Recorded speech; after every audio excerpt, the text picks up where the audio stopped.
Eh, Assalamualaikum warahmatullahi wabarakatuh. Perkenalkan, nama saya Ibnu Supan Fajar dari kelas TPB 19 NIM 19010048. Next.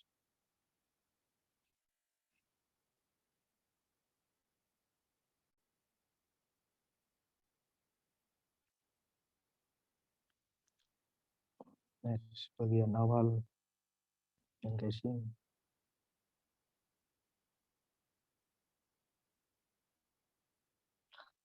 Di sini saya akan memaparkan soal UTS teknik pemboran 2, yaitu tentang definisi casing. Casing adalah pipa yang dimasukkan ke dalam sumur bor, di mana casing ini memiliki beberapa fungsi yang penting, baik dalam pekerjaan pemboran atau dalam pekerjaan penyelesaian sumur. Casing merupakan komponen yang cukup mahal dan harus diperhitungkan. Biaya untuk pemasangan casing itu berkisaran antara 25% sampai 30% dari keseluruhan biaya pemboran suatu sumur. Selanjutnya saya akan menjelaskan fungsi-fungsi dari casing. Yang pertama dan yang paling atas atau paling awal dipasang adalah konduktor casing. Konduktor casing yaitu konduktor yang ditanamkan pada titik di mana suatu sumur akan dibor dengan cara menumbuknya dengan menggunakan diesel hammer atau semacam kayak pemasangan paku bumi. Kedalaman konduktor casing biasanya berkisaran antara 10 feet sampai 300 feet tergantung kondisi tanah. Ukuran diameter dari konduktor pipa biasanya antara 16 inci sampai dengan 36 inci. Kegunaan dari konduktor pipa adalah menampung drilling fluid atau mat agar sirkulasi bisa dilakukan. Yang kedua, mencegah membesarnya lubang pada lapisan permukaan yang umumnya bersifat tidak solid atau gampang runtuh. Untuk pemasangan konduktor casing di offshore biasanya dipasang dari platform hingga dasar laut, berfungsi untuk melindungi drill string dari air laut. Dan pada rig onshore sebagai pelindung apabila tanah dekat dengan permukaan yang tidak cukup kuat atau mudah gugur seperti di rawa-rawa, danau, lahan gambut dan sebagainya.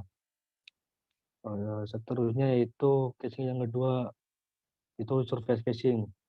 Ialah casing yang dimasukkan ke dalam sumur atau lubang bor melalui konduktor pipa. Kedalaman dari surface casing ini akan sangat bergantung dari kedalaman formasi yang tidak solid. Biasanya surface casing ini memiliki ukuran diameter antara 95/8 inci sampai 20,0 inci. Karena adanya temperatur, tekanan, dan fluida yang korosif cenderung meningkatkan sejalan dengan kedalaman lubang bor. Maka dari itu pemilihan jenis besi casing atau grade harus disesuaikan dengan kondisi sumur. Kegunaan dari surface casing yaitu satu, melindungi formasi dari lapisan air bersih. Yang kedua, untuk menutup unconsolidated formasi dari dan zona-zona low circulation. Yang ketiga, menyediakan tempat untuk pemasangan BOP. Yang keempat, melindungi atau menjaga fill section pada sumur berarah. Yang kelima, menyediakan tempat untuk melakukan leg of test. Kemudian bagian casing yang ketiga yaitu intermediate casing. Ialah casing yang dipasang setelah surface casing yang biasanya digunakan untuk menutup atau mengatasi masalah yang timbul dengan formasi selama pekerjaan pemboran. Biasanya intermediate casing itu ukurannya antara 95/8 inci sampai dengan 13,5/8 inci.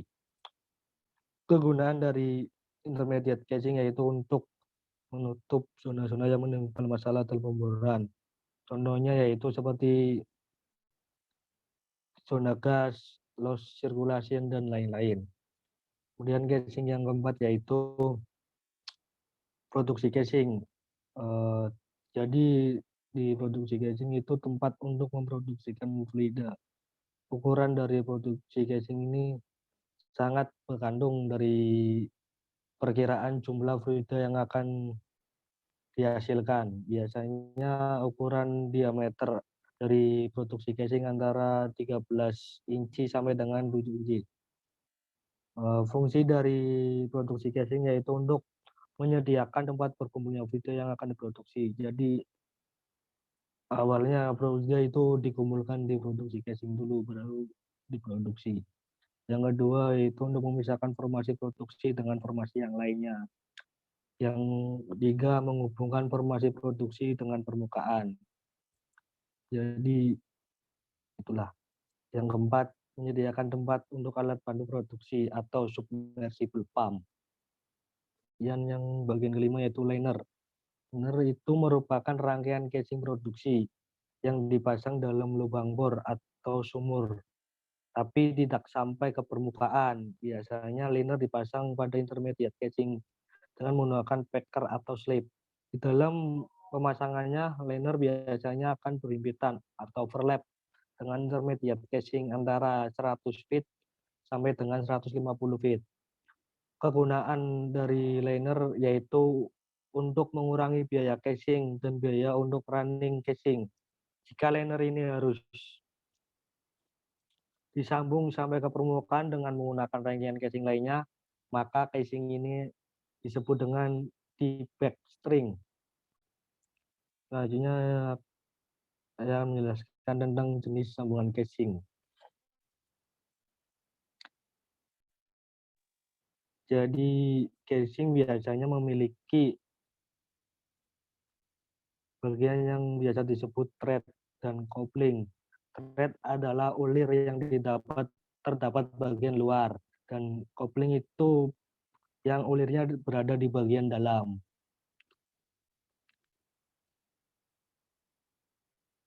Yang jenis-jenis sambungan casing yaitu ada yang pertama round thread dan coupling, yaitu bentuk ulir yang seperti huruf V dengan jumlah ulir 8 sampai 10 inci. Sambungan ini ada dua macam yaitu long thread sama coupling atau LC dan C, dan short thread dan coupling atau ST dan C, di mana tension strength LC dan EC 30% lebih kuat daripada ST dan C. Yang kedua itu buttress thread dan coupling, bentuk ulir seperti trapesium dengan jumlah ulir 5 buah per inci. Untuk rangkaian casing dengan tension load besar, rangkaian casing yang panjang atau berdiameter besar sebaiknya memakai casing jenis ini. Yang ketiga yaitu extreme line casing, tipe sambungan yang ulirnya menyatu pada badan casing, bentuk ulirnya trapesium atau segi empat. Sambungan jenis ini sangat tahan terhadap kebocoran.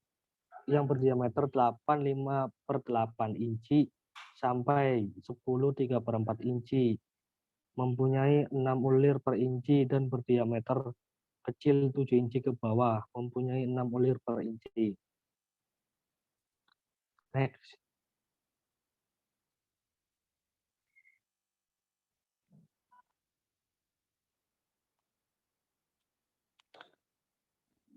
Selanjutnya data apa saja yang akan dibutuhkan sebagai pertimbangan dalam casing design. Yang pertama yaitu terdapat 3 standar EPA untuk berat casing. Pertama nominal weight, yaitu berat yang dihitung secara teoretikal terhadap casing yang mencakup terat pin dan couplingnya untuk setiap panjang 20 feet. Yang kedua plan and weight, berat batangan casing di mana casing tersebut diukur beratnya tanpa memiliki terat dan coupling. Threaded dan coupling weight, berat batangan casing yang memiliki terat dan kedua ujungnya coupling pada salah satu ujungnya.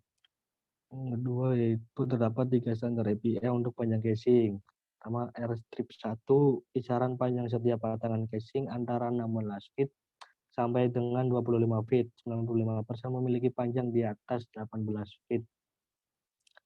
Yang kedua, R-strip 2, kisaran panjang setiap batangan casing antara 25 feet sampai dengan 34 feet. 95% memiliki panjang 28 feet. R-strip 3, kisaran panjang batangan casing lebih dari 34 feet. 95% memiliki panjang di atas 36 feet. Selain standar panjang dan berat, terdapat pula standar grade yang menggambarkan properti atau sifat besi atau metal dari casing. Di dalam penulisan properti besi dari casing, huruf akan menerangkan grade casing, sedangkan angka akan menerangkan minimum yield point dari casing.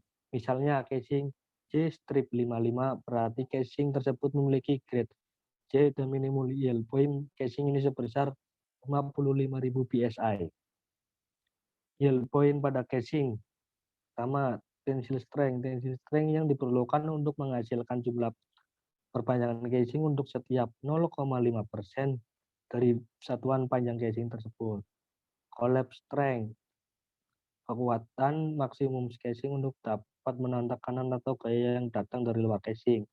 Yang ketiga, burst strength, kekuatan maksimum casing untuk dapat menahan tekanan atau gaya yang timbul dari dalam casing tersebut. Ukuran casing biasanya dispesifikasikan dengan offset diameter atau OD dan ketebalan nominal dari dinding casing.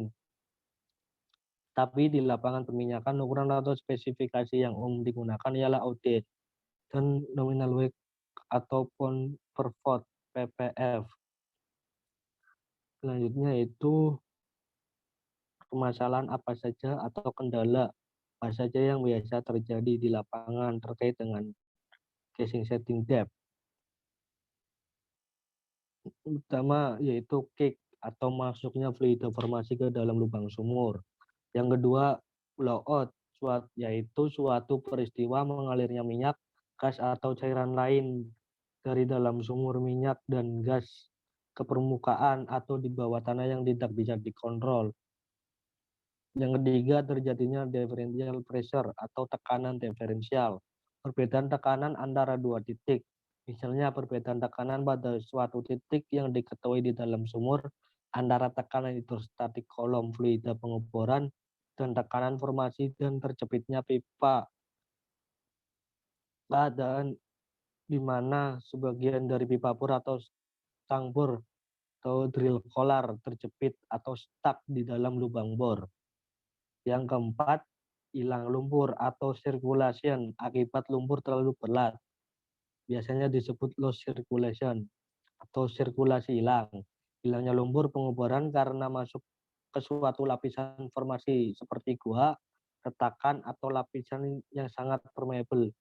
Yang kelima, having shell, karena kesulitan yang berkaitan dengan perencanaan sumur eksplorasi yang bertekanan tinggi, maka kriteria desain, studi detail daerah, dan berbagai usaha. Next.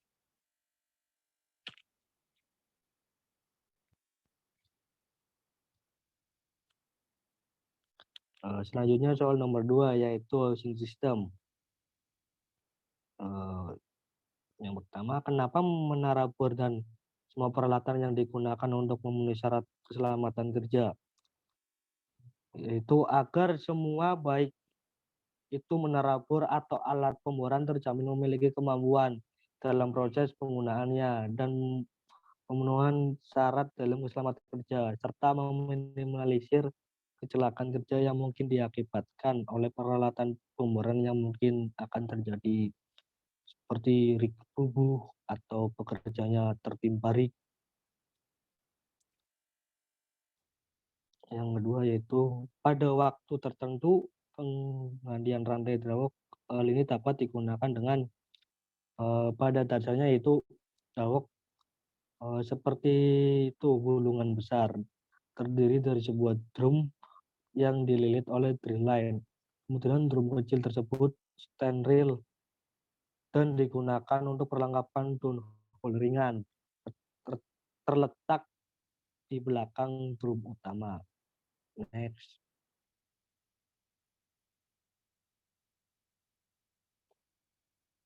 Pertanyaan selanjutnya itu, sebagai toll booster dalam melakukan pengawasan selamat kerja pada instalasi pemboran, maka yang harus dilakukan adalah yaitu dengan melakukan inspeksi atau audit sebelum pekerjaan dan sesudah pekerjaan agar mengetahui apa saja bahaya yang ada sebelum dan sesudah dilakukan pekerjaan. Next.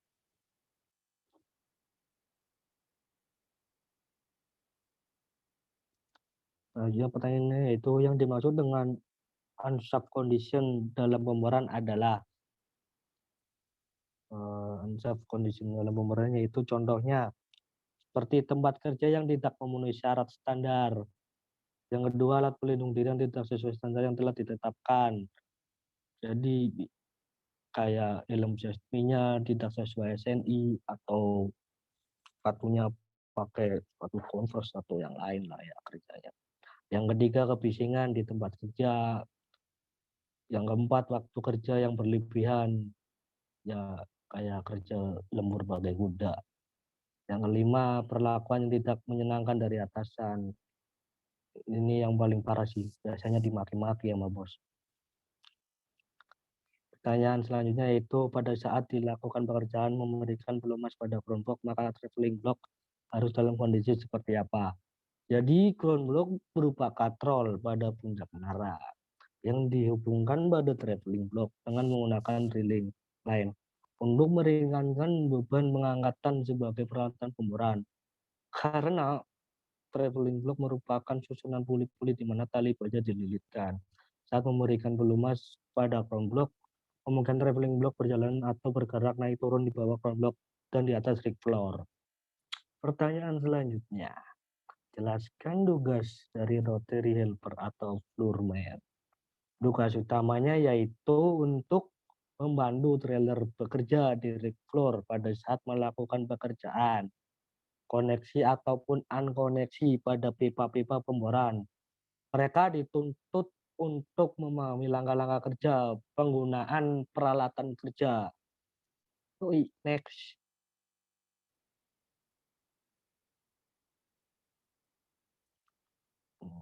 Pertanyaan selanjutnya itu tujuan diadakannya safety meeting periodik adalah yang pertama untuk full box atau safety meeting, yang kedua pre-job safety meeting, yang ketiga weekly safety meeting, yang keempat forum monthly meeting. Jadi meeting yang sangat penting sebelum bekerja biar selamat kerjanya. Next.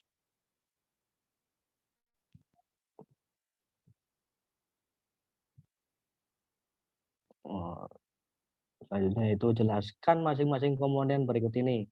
Yang pertama adalah mas. Mas yaitu jenis menara yang posisi bodinya dapat vertikal dan hampir vertikal, terdiri dari bagian dikaitkan satu sama lain dengan las atau sekrup.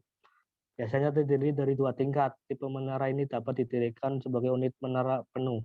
Menara ditahan untuk teleskoping dan perkuat oleh tali-tali yang ditambah tingkat tersebar.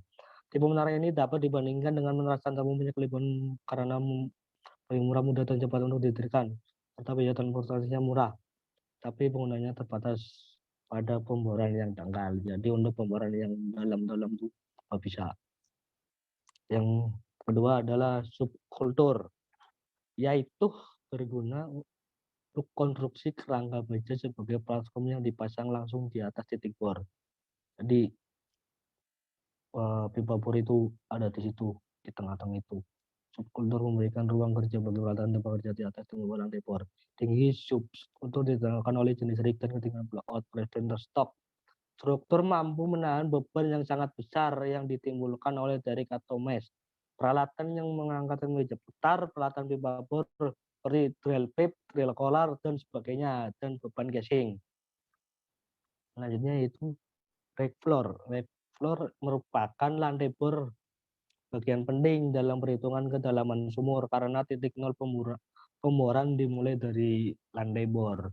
Lantai bor berada di atas subkultur atau berfungsi untuk menampung peralatan-peralatan pemboran yang kecil. Tempat berdirinya menara, mendudukan drawwalk, tempat trailer, dan rotary helper atau rocknet. Yoi, next.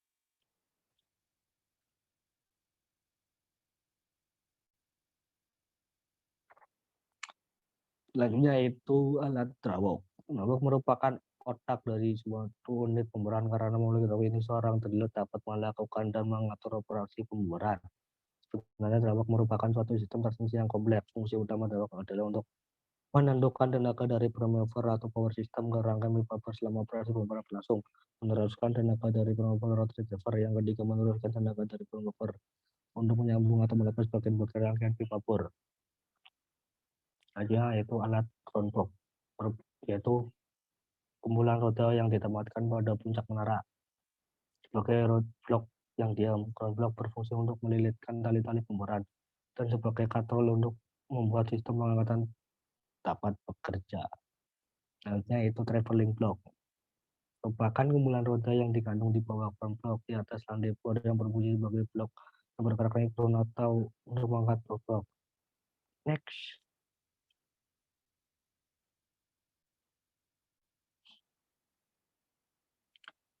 Selanjutnya itu alat hook atau alat yang seperti kail pancingan, berfungsi untuk mengandungkan spidol dan rangkaian pipa bor selama operasi pemboran berlangsung. Hook terletak di bawah traveling block. Dan selanjutnya itu drilling line. Drilling line berada di dekat rawa.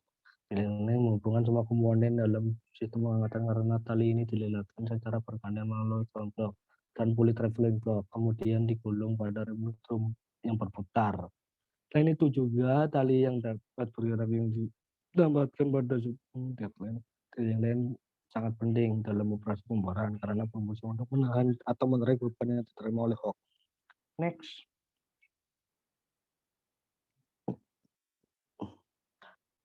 Itu jelaskan apa itu tone mail dan fungsinya. Tone mail adalah untuk menempatkan waktu pergerakan didasarkan pada perhitungan kerja yang telah dilakukan oleh drilling line yang disebut dengan tone mail. Tone mail dapat dilakukan oleh drilling line untuk menarik beban 1 ton. Panjang pergeseran atau pemenuhan oleh tinggi menara, diameter drum drawok, dan tipe crossover. Selanjutnya, apa yang dimaksud dengan cut over program? Cut over program yaitu untuk menghindari kecelakaan yang mungkin terjadi karena kausan, maka dibuat cut off program.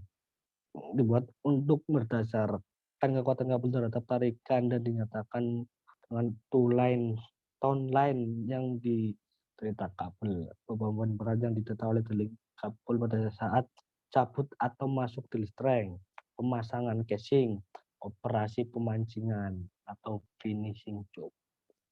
Selanjutnya,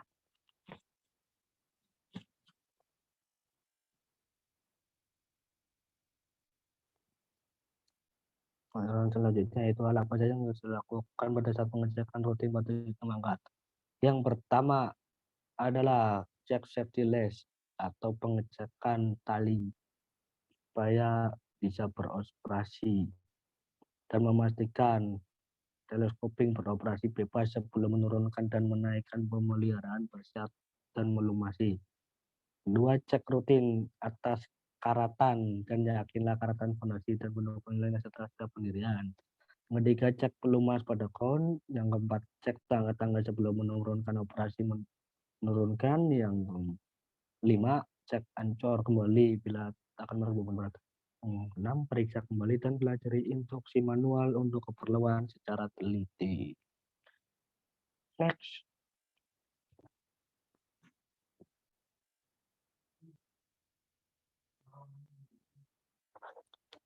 Soal nomor 3 yaitu bit atau mata bor.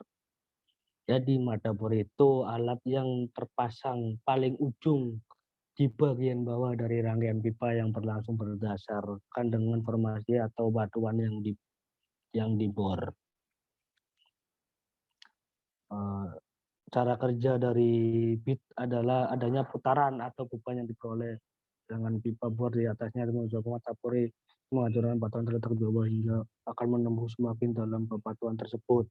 Lumpur yang disirkulasikan akan keluar melalui mata bor yang menyemprotkan langsung ke batuan yang sedang hancur. Jadi itu mata bor. ngebor, muter-muter ke tanah, terus untuk membuat lubang pemboran. Next.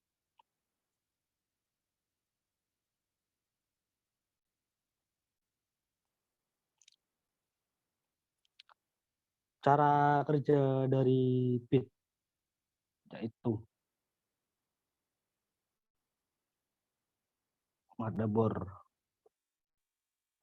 caranya untuk menghancurkan dan menembus lapisan batuan yang bersifat lunak atau mudah dihancurkan. Nozzle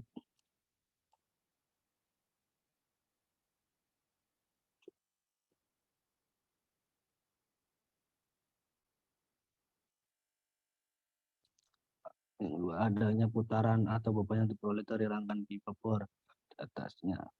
Next.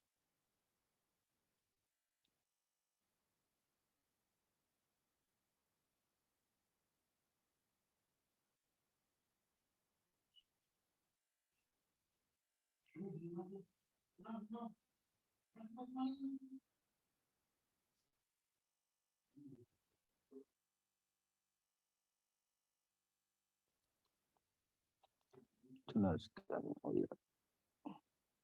Next. Selanjutnya itu.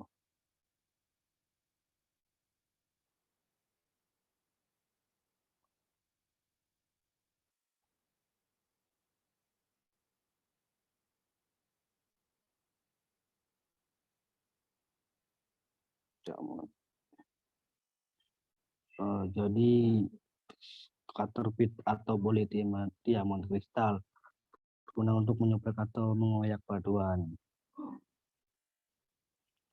Kemudian dinamo itu terbuat dari bubuk-bubuk mikro berlian dan batuan keras di bawah suhu tinggi dan tekanan tinggi.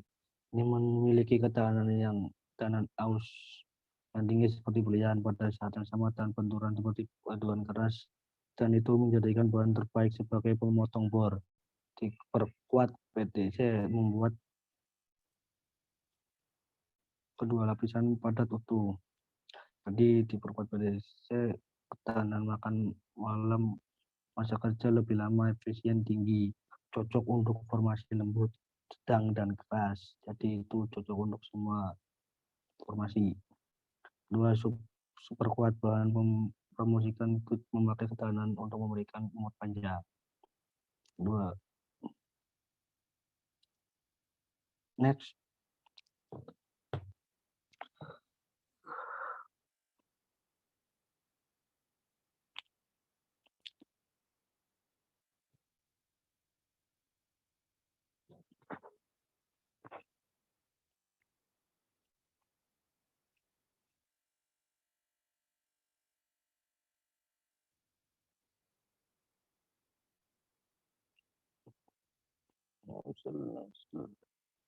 Nozzle roda bergigi dan berputar pada bit, menginsulasikan lumpur agar masuk lubang bor untuk mengangkat cutting sisa pemboran.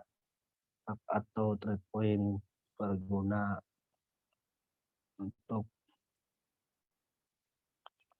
salah satu jenis mata bor yang sering dipakai, dikenal dari gigi pemotongnya yang dibentuk dengan jalan atau menggiling.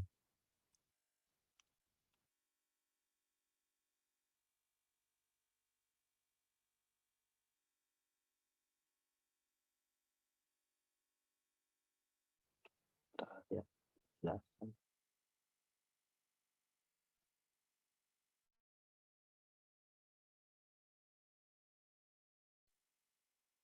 Bitlak, jadi itu untuk tempat dudukan cons.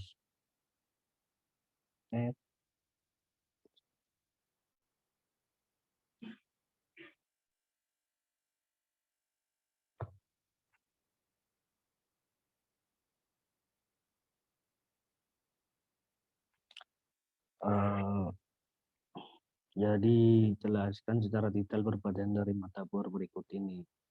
Kalau drag bit itu tidak memiliki roda-roda yang dapat bergerak dan member dengan gaya keruk dari blendernya. Tetap jet nozzle pada drag bit ini dirancang agar supaya lumpur yang keluar dari rangkaian bor langsung menyemprot blendernya. Hal ini dimaksudkan agar blendernya tetap bersih pada waktu mengebor. Millet bit atau jenis mata yang sering dipakai dikenal dari gigi pemotongnya. Jadi ini biasa menembus lapisan formasi medium hard atau keras seperti paduan sedimen. Yang juga insert bit gigi yang dibuat dari karbit tungsten yang bahan kaisen, biasanya mata bisa untuk menembus lapisan paling keras atau paling abrasif, Pak. Seperti contohnya batuan mineral. Lainnya diamond bit. Namun penggalian atau pengodokan dengan gigi berputar. Bit ini membuat paduan berdasarkan pengoresan dari putih-putih intan yang dipasang pada metrik besi hingga menghasilkan laju pembaring letup lambat. Yang terakhir itu PTJ bit atau polyethylene diamond compact. Untuk pada saat itu terbuat dari bobot mikroperian paduan keras di bawah suhu tinggi tekan tinggi, memiliki ketegangan yang sangat kuat dan tinggi seperti belian. Next.